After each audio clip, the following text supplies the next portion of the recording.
തിരികെ വാർത്തയിലേക്ക്. തെരഞ്ഞെടുപ്പ് പ്രചാരണത്തിന്റെ ഭാഗമായി പ്രധാനമന്ത്രി നരേന്ദ്രമോദി രാവിലെ തൃശൂരിൽ എത്തിച്ചേരും. കുന്നംകുളത്ത് പൊതുപരിപാടിയിൽ പ്രധാനമന്ത്രി ജനങ്ങളെ അഭിസംബോധന ചെയ്യും. ചെറുവത്തൂർ ഗ്രൗണ്ടിലെ പൊതുസമ്മേളനത്തിൽ തൃശൂർ, ആലത്തൂർ, പൊന്നാനി ലോക്സഭാ മണ്ഡലങ്ങളിലെ NDA സ്ഥാനാർത്ഥികളാണ് പങ്കെടുക്കുന്നത്. ഈ 3 ലോക്സഭാ മണ്ഡലങ്ങളിലെയും തെരഞ്ഞെടുപ്പ് പ്രചാരണത്തിന്റെ ഭാഗമായിട്ട് തന്നെയാണ് അദ്ദേഹം രാവിലെ തൃശ്ശൂരിൽ എത്തിച്ചേരുന്നത്. കുന്നംകുളത്താണ് അദ്ദേഹത്തിന്റെ പൊതുപരിപാടി. 11 മണിയോടെ അദ്ദേഹം ജനങ്ങളെ അഭിസംബോധന ചെയ്യും. ഇപ്പോൾ വിവരങ്ങൾ നൽകാൻ ചെറുവത്തൂർ ഗ്രൗണ്ടിന് മുന്നിൽ നിന്നും അരുൺ ആലത്തൂർ ചേരുകയാണ്. Arun, good morning. ഇവിടെ സൂചിപ്പിച്ചതുപോലെ തന്നെ എത്രത്തോളം ആവേശത്തിലാണ് കേരളം ഒന്നാകെ, സംസ്ഥാനം ഒന്നാകെ? കാരണം പ്രധാനമന്ത്രി, പ്രധാന സേവകൻ വീണ്ടും കേരളത്തിലേക്ക് എത്തിയിരിക്കുകയാണ്. ഇന്ന് രാവിലെ 11 മണിക്കാണ് കുന്നംകുളത്തെ പൊതുപരിപാടി നിശ്ചയിച്ചിരുന്നത്. നേരത്തെ രേഷ്മ പറഞ്ഞതുപോലെ തന്നെ 9 മണിക്ക് തന്നെ ഗസ്റ്റ് ഹൗസിൽ നിന്നും, എറണാകുളം കൊച്ചി ഗസ്റ്റ് ഹൗസിൽ നിന്നും അദ്ദേഹം പുറപ്പെടുമെന്ന് നമുക്ക് മനസ്സിലാക്കാൻ സാധിക്കുന്നത്. അവിടുത്തെ ഒരുക്കങ്ങൾ ഏത് തരത്തിലാണ്?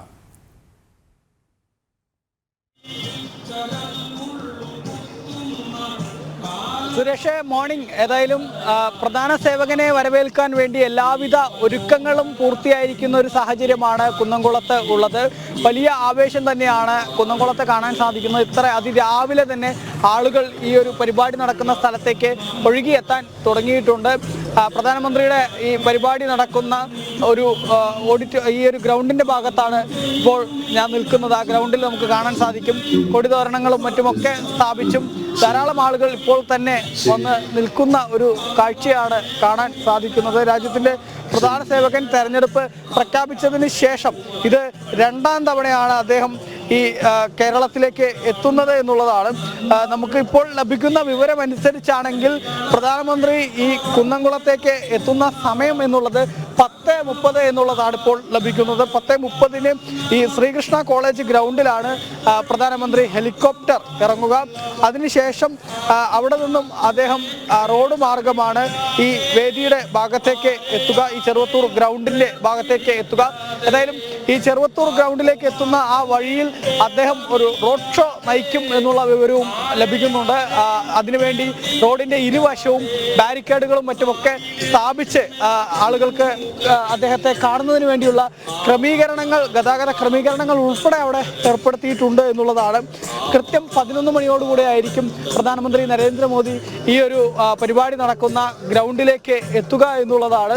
ഏതായാലും ആ ഗ്രൗണ്ടിൽ പ്രധാനമന്ത്രി എത്തുന്ന ഒരു സാഹചര്യത്തിൽ നമുക്ക് കാണാൻ സാധിക്കും സുരക്ഷാ ക്രമീകരണങ്ങളും മറ്റുമൊക്കെ അവസാനഘട്ട ഒരുക്കങ്ങൾ നടത്തിക്കൊണ്ടിരിക്കുകയാണ്. ധാരാളം പോലീസുകാരെ ഇവിടെ ഈ സുരക്ഷയുടെ ഭാഗമായി വിന്യസിച്ചിട്ടുണ്ട്. CRPF ഉദ്യോഗസ്ഥർ ഉൾപ്പെടെ ഇവിടെ നിലയുറപ്പിച്ചിട്ടുണ്ട്. SPG ഉൾപ്പെടെയുള്ള വിവിധ സേനകളെല്ലാം അവരുടെ ആ അവസാന വട്ട സുരക്ഷാ ക്രമീകരണങ്ങൾ പരിശോധിച്ചുകൊണ്ടിരിക്കുകയാണ്.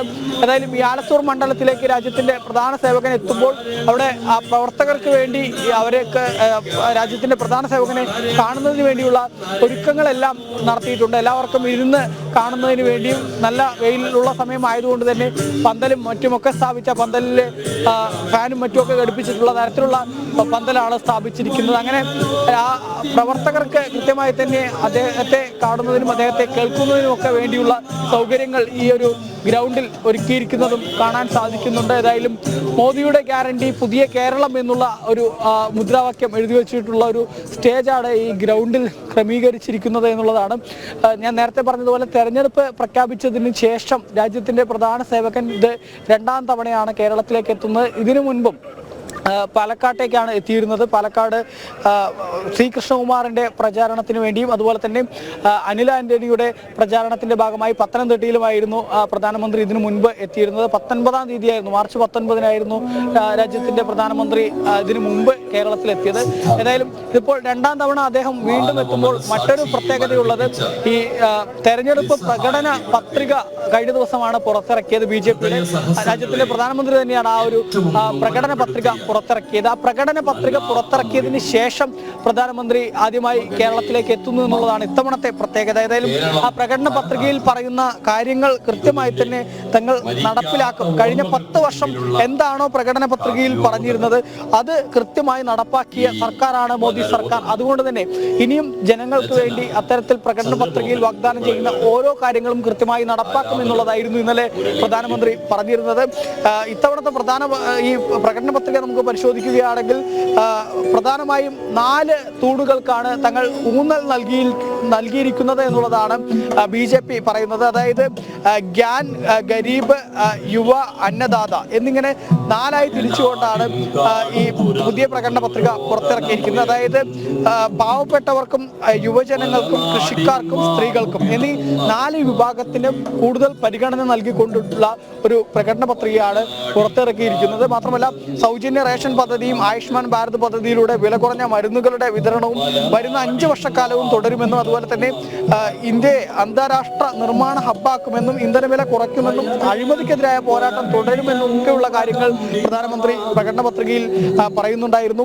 ഒരു രാജ്യം ഒരു തെരഞ്ഞെടുപ്പ് നടപ്പാക്കും, വനിതാ സംവരണ നിയമം നടപ്പാക്കും, 6G നടപ്പാക്കും, അന്താരാഷ്ട്ര തലത്തിൽ രാമായണ മഹോത്സവം നടത്തും, രാജ്യത്ത് ബുള്ളറ്റ് ട്രെയിനും അതുപോലെ തന്നെ വന്ദേ ഭാരത് ട്രെയിനുകളും കൂടുതൽ ഇനി രാജ്യത്തോടും, മുദ്രാ വായ്പ പരിധി 20 ലക്ഷം. അരുൺ പറഞ്ഞതുപോലെ തന്നെ ഇത്തരത്തിലുള്ള സങ്കല്പപത്രികയിലെ വാഗ്ദാനങ്ങൾ അത്രമേൽ ജനങ്ങൾ സ്വീകരിച്ചു കഴിഞ്ഞു. കാരണം ഇന്നലെ കേന്ദ്രമന്ത്രി വി മുരളീധരനടക്കം പറഞ്ഞതുപോലെ തന്നെ മറ്റ് മന്ത്രിമാരടക്കം രാഷ്ട്രീയ നേതാക്കളടക്കം ഒരേ സ്വരത്തിൽ പറഞ്ഞതുപോലെ തന്നെ പ്രധാനമന്ത്രി നരേന്ദ്രമോദി എന്താണോ ജനങ്ങൾക്ക് വാഗ്ദാനം ചെയ്തിരിക്കുന്നത് അതൊക്കെയും നടപ്പിലാക്കുന്ന ഇച്ഛാശക്തിയുള്ള ഒരു പ്രധാനമന്ത്രിയാണ് ഭാരതത്തിനുള്ളതെന്ന് നമ്മൾ കണ്ടറിഞ്ഞതാണ്. 2 തവണയും 10 വർഷങ്ങളായി നമ്മൾ കണ്ടറിഞ്ഞതാണ്. ഇനിയും നിരവധി വികസന പദ്ധതികൾ എന്തൊക്കെയാണോ നടപ്പിലാക്കാൻ ഉദ്ദേശിക്കുന്നത് അത് പ്രധാനമന്ത്രി പറയുമ്പോൾ അത് നടപ്പിലാക്കുമെന്ന കാര്യത്തിൽ ഒരു സംശയവുമില്ല. ഈ ഒരു തിരിച്ചറിവ് തന്നെയാണ് വീണ്ടും നരേന്ദ്രമോദി സർക്കാരിന് മൂന്നാം ഊഴം നൽകാൻ ഭാരതത്തിൻ്റെ ജനങ്ങൾ ഒന്നാകെ തയ്യാറെടുത്ത് നിൽക്കുന്നതിൻ്റെ കാരണവും അതുതന്നെയാണ്. അതുകൊണ്ട് തന്നെ പ്രധാനമന്ത്രി നേരത്തെ അരുൺ പറഞ്ഞതുപോലെ തന്നെ വീണ്ടും കേരളത്തിലേക്ക് എത്തുമ്പോൾ ഈ സങ്കല്പപത്രികയിലെ വാഗ്ദാനങ്ങളടക്കം നടപ്പിലാക്കാൻ അദ്ദേഹം വീണ്ടും കേരളത്തിലേക്ക് എത്തുമ്പോൾ ജനക്ഷേമപരമായ നിരവധി ക്ഷേമ പദ്ധതികൾ നടപ്പിലാക്കാൻ ജനങ്ങൾക്ക് സമ്മാനിക്കാൻ അദ്ദേഹം വീണ്ടും കേരളത്തിലേക്ക് എത്തുമ്പോൾ അതും തൃശ്ശൂരിൻ്റെ മണ്ണിലേക്ക് എത്തുമ്പോൾ അതിന് രാഷ്ട്രീയ പ്രാധാന്യം അത്രമേലുണ്ടല്ലേ?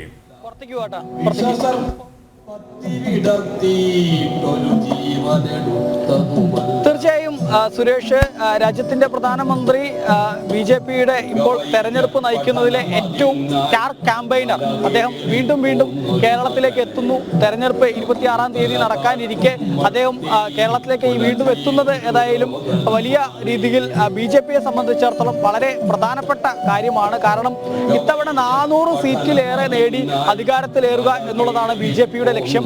അതിൽ സൗത്ത് ഇന്ത്യയിൽ നിന്ന് കൂടുതൽ സീറ്റുകൾ ഇത്തവണ കൈക്കലാക്കുക എന്നുള്ളതും BJPയുടെ പ്രധാന അജണ്ടകളിൽ ഒന്നാണ്. അതിന്റെ ഭാഗമായി കേരളത്തിൽ നിന്നും പരമാവധി സീറ്റുകൾ നേടുക എന്നുള്ളതാണ് BJP ലക്ഷ്യം വെക്കുന്നത്. ആ പരമാവധി സീറ്റുകൾ നേടുന്നതിന് ഏതായാലും കൂടുതലും കേരളം കേന്ദ്രീകരിച്ച് കൂടുതൽ പ്രചാരണ പരിപാടികൾ നടത്തേണ്ടതുണ്ട്. രാജ്യത്തിന്റെ പ്രധാനമന്ത്രിയെ സംബന്ധിച്ചിടത്തോളം അദ്ദേഹത്തിന് വലിയ സ്വീകാര്യത കേരളത്തിലായാലും തമിഴ്നാട്ടിലായാലും ഒക്കെ ലഭിക്കുന്ന ഒരു സാഹചര്യം നിലവിലുണ്ട്. അതുകൊണ്ട് തന്നെ അദ്ദേഹം നേരിട്ട് വന്ന് തെരഞ്ഞെടുപ്പ് പ്രചാരണം നടത്തുമ്പോൾ അത് ഓരോ മണ്ഡലത്തിലും വലിയ ഊർജ്ജമായി പ്രവർത്തകർക്കിടയിൽ മാറും. ഒപ്പം തന്നെ സാധാരണക്കാരായ ആളുകൾ കൂടുതലായി BJPയിലേക്ക് വോട്ട് ചെയ്യുന്നതിനും BJPയിലേക്ക് അടുക്കുന്നതിനുമൊക്കെ പ്രധാനമന്ത്രിയുടെ പരിപാടികൾ വഴി സാധിക്കുന്നുണ്ട്. അല്ലെങ്കിൽ പ്രധാനമന്ത്രിയുടെ ജനപ്രീതി കേരളത്തിൽ പല ഈ ഏജൻസികളും പരിശോധിച്ചപ്പോഴും കേരളത്തിൽ പ്രധാനമന്ത്രിക്ക് വലിയ രീതിയിൽ ജനപ്രീതി ഉണ്ട് എന്നുള്ളതാണ്. മാത്രമല്ല നരേന്ദ്രമോദി തന്നെ 3ാമതും പ്രധാനമന്ത്രി ആവുമെന്നുള്ളത് കേരള ജനത ഒന്നടങ്കം അഭിപ്രായപ്പെടുന്ന ഒരു സാഹചര്യവുമുണ്ട്.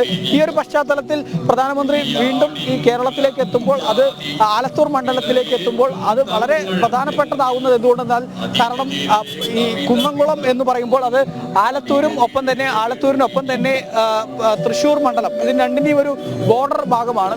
അതുകൊണ്ട് തന്നെ ഈ 2 മണ്ഡലത്തിൽ നിന്നുള്ള പ്രവർത്തകരും ഈ പരിപാടി സ്ഥലത്തേക്ക് എത്തും, നേതാക്കളും എത്തും എന്നുള്ളതാണ് നമുക്ക് മനസ്സിലാക്കാൻ സാധിക്കുന്നത്. പറയുകയാണെങ്കിൽ നമുക്കറിയാം തൃശ്ശൂരിൽ സുരേഷ് ഗോപി മത്സരിക്കുന്നു. സുരേഷ് ഗോപി ജയിക്കുമോ എന്നുള്ള ചോദ്യം എല്ലായിടത്തും വലിയ രീതിയിൽ മുഴങ്ങിക്കേൾക്കുന്ന ഒരു സാഹചര്യമാണ്. സുരേഷ് ഗോപി ജയിക്കണം എന്ന് വലിയ രീതിയിൽ ഒരു വിഭാഗം ആളുകൾ ആഗ്രഹിക്കുന്ന ഒരു സാഹചര്യമാണ്. കാരണം ഇത്രത്തോളം നന്മകൾ ചെയ്യുന്ന, ജനങ്ങൾക്ക് വേണ്ടി ജനോപകാരപ്രദമായ കാര്യങ്ങൾ ചെയ്യുന്ന ഒരു വ്യക്തി ഏതു വിധേനയും ജയിക്കുക എന്നുള്ളത് നാടിന്റെ ആവശ്യമാണ് എന്ന തരത്തിൽ തൃശ്ശൂരിന്റെ പല കോണുകളിലും വലിയ രീതിയിൽ ആളുകളുടെ ഭാഗത്തു നിന്നും സംസാരം ഉണ്ടാകുന്ന ഒരു സാഹചര്യമുണ്ട്. ഒപ്പം തന്നെ ആലത്തൂർ മണ്ഡലത്തിലെ സ്ഥാനാർത്ഥിയെ, BJPയുടെ സ്ഥാനാർത്ഥിയെ, NDA സ്ഥാനാർത്ഥിയെ പരിശോധിക്കുകയാണെങ്കിൽ അക്രമ രാഷ്ട്രീയത്തിനെതിരെ പൊരുതിയ ഒരു സ്ത്രീയാണ്. പാലക്കാട് വിക്ടോറിയ കോളേജിൽ SFIയുടെ അക്രമ രാഷ്ട്രീയത്തിന് ഇരയായ വ്യക്തിയാണ് ആലത്തൂരിലെ സ്ഥാനാർത്ഥിയായ ഡോക്ടർ TN സരസു. അവർ 2019 ഈ ഡോക്ടർ TN സരസു BJPയിൽ ചേരുന്നത്. നേരത്തെ അവർ വിക്ടോറിയ കോളേജിലെ പ്രിൻസിപ്പളായിരുന്ന കാലത്ത് വിരമിക്കുന്ന ദിവസം SFI പ്രവർത്തകർ അവർക്ക് ശവക്കല്ലറ തീർക്കുന്ന ഒരു സാഹചര്യവും റീത്ത് വയ്ക്കുന്ന ഒരു സാഹചര്യവും ഒക്കെ ഉണ്ടായിരുന്നു. പ്രധാന അധ്യാപകയ്ക്ക് നേരെ ഇത്രത്തോളം നീചമായ നികൃഷ്ടമായ കാര്യങ്ങൾ SFI എന്ന ഇടതുപക്ഷത്തിന്റെ വിദ്യാർത്ഥി സംഘടനയുടെ ഭാഗത്തു നിന്നും ഉണ്ടാകുന്ന സാഹചര്യം ഉണ്ടായി. അത് കേരളത്തിൽ വലിയ ചർച്ചയായിരുന്നു. മാത്രമല്ല ദേശീയ മാധ്യമങ്ങൾ ഉൾപ്പെടെ ഏറ്റെടുത്ത വിഷയവുമായിരുന്നു.